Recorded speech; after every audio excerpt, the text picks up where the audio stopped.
بسم اللہ الرحمن الرحیم۔ اللہ تعالیٰ نے اس کائنات میں کئی عالم تخلیق کیے۔ اس کرۂ ارض پر دو ایسی مخلوقات ہیں جن کی ہدایت کے لیے اللہ تعالیٰ نے 1,24,000 انبیاء کرام اور رسول مبعوث فرمائے۔ ان کے لیے اللہ تعالیٰ نے سزا و جزا کا تصور کیا، یعنی یوم آخرت۔ اللہ تعالیٰ کی یہ دو مخلوقات انسان اور جن ہیں۔ جنات کی دنیا اسرار کے پردے چھپی رہتی ہے۔ جنات انسانوں کی نظروں سے پوشیدہ کر دیے گئے۔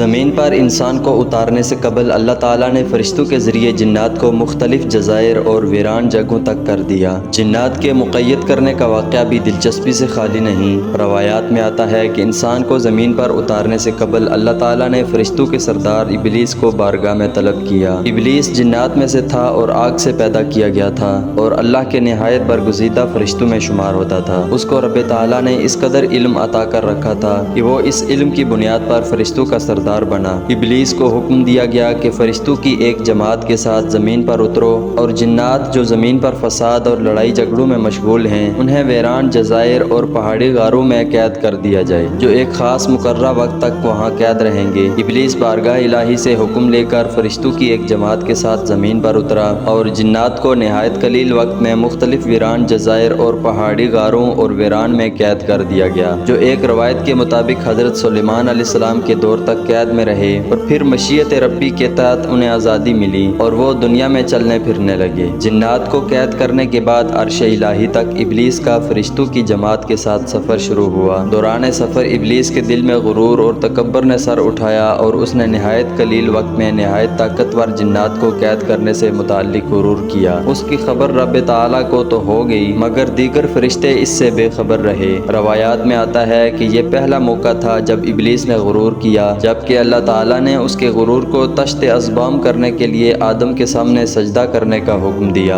تو ابلیس نے انکار کر دیا، کیونکہ جنات کو قید کرنے کے بعد اس کے دل میں غرور اور تکبر آ چکا تھا۔ میں آگ سے بنا ہوں، یہ مٹی کے پیداوار، میرا اور اس کا کیا جوڑ کہ میں اس مٹی کے پتلے کو سجدہ کروں۔ حکم تعالیٰ سے انکار پر ابلیس کو راندہ درگاہ کرتے ہوئے شیطان ٹھہرا دیا گیا۔ حضرت سلیمان علیہ السلام کے دور میں مشیت یزدی اور مقررہ وقت پورا ہو چکا تھا، جس کے بعد جنات قید سے نکل کر دوبارہ زمین پر فساد برپا کرنے لگے۔ حضرت سلیمان علیہ السلام کے معجزات میں سے ایک معجزہ یہ بھی ہے کہ آپ شیاطین جنات کو قابو کر لیتے اور انہیں سزا کے طور پر دوبارہ قید میں ڈال دیتے۔ جنات کے وجود کا ذکر قرآن کریم میں بھی ہوا ہے اور ایک پوری سورت سورہ جن کے نام سے مشہور ہے۔ مسجد الجن مسجد حرام کی شمال کی جانب 3 کلومیٹر کی مسافت پر واقع تاریخ اسلام کی عظیم یادگار سمجھی جاتی ہے۔ کتب تاریخ میں اس کی شہرت کے اور بھی کئی واقعات ملتے ہیں، تاہم اس کی سب سے بڑی وجہ شہرت یہاں پر نبی کریم صلی اللہ تعالیٰ علیہ وسلم کے ہاتھ پر جنات کی ایک جماعت کا قبول اسلام کا واقعہ ہے۔ العربیہ کی رپورٹ کے مطابق مسجد حرام کے شمال میں 3000 میٹر کے فاصلے پر جہاں آج مسجد الجن موجود ہے، جنات کی ایک جماعت نے حضور صلی اللہ تعالیٰ علیہ وسلم کے ہاتھ پر اسلام قبول کیا، آپ سے قرآن پاک سنا۔ اس موقع پر آپ صلی اللہ تعالیٰ علیہ وسلم نے جنات کے سوالوں کے جواب دیے۔ مستند تاریخی مصادر اور کتب سیرت سے معلوم ہوتا ہے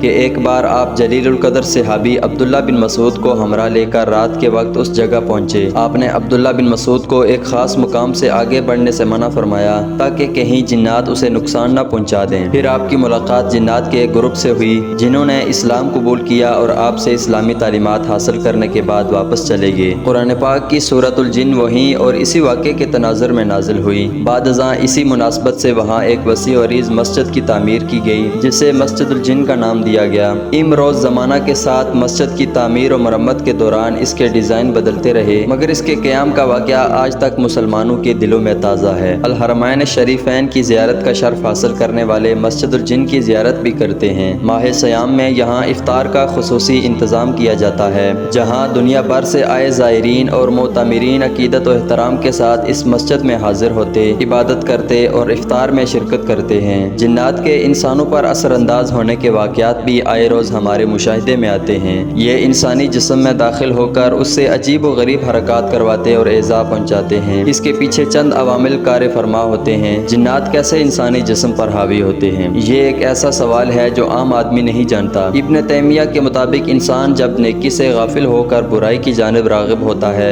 تو بد اثرات سے متاثر ہونے کا خطرہ بھی بڑھ جاتا ہے۔ ہوس پرستی اور فحاشی کی حالت میں بھی برائی انسان پر غالب آ جاتی ہے اور ایسے میں جنات جسم میں داخل ہو سکتے ہیں۔ جن بھی کئی معاملات میں انسانوں کی طرح ہوتے، وہ پسندیدگی اور ناپسندیدگی اور اچھائی یا برائی جیسے جذبات بھی رکھتے ہیں۔ یہ عین ممکن ہے کہ وہ محض آپ کے چہرے کو ناپسند کرتے ہوں اور آپ کے جسم پر قبضہ کر لیں۔ دوسری جانب جنات کو انسان سے محبت بھی ہو سکتی ہے، وہ کسی کو برہنہ دیکھ کر بھی اس پر افریفتہ ہو سکتے ہیں اور اس کے جسم پر قابض ہو سکتے ہیں۔ یہ معاملہ خواتین کے ساتھ زیادہ پیش آتا ہے، کیونکہ جن انسانوں کی نظروں سے پوشیدہ ہیں، اس لیے بعض اوقات ہم انجانے میں انہیں نقصان پہنچا بیٹھتے ہیں۔ مثال کے طور پر آپ کہیں گرم پانی انڈیلتے ہیں یا کسی درخت یا پتھر کی اوٹ میں بیٹھ کر رفع حاجت کرتے ہیں، مگر نہیں جانتے کہ یہاں جنات کا بسیرا ہے اور آپ کے اس عمل سے وہ ناراض ہو سکتے ہیں اور بدلہ لینے کے لیے آپ کے جسم میں داخل ہو سکتے ہیں۔ بہت زیادہ خوف کی حالت یا ایسے معاملات جن سے دور رہنا چاہیے اور آپ اس کی ٹوہ میں ہوتے ہیں، تو تب بھی جنات آپ پر غالب آ سکتے ہیں۔ جنات جسم کے کسی حصے سے داخل ہو کر انسان پر قبضہ جماتے ہیں۔ اس کے حوالے سے مختلف آراء پائی جاتی ہے،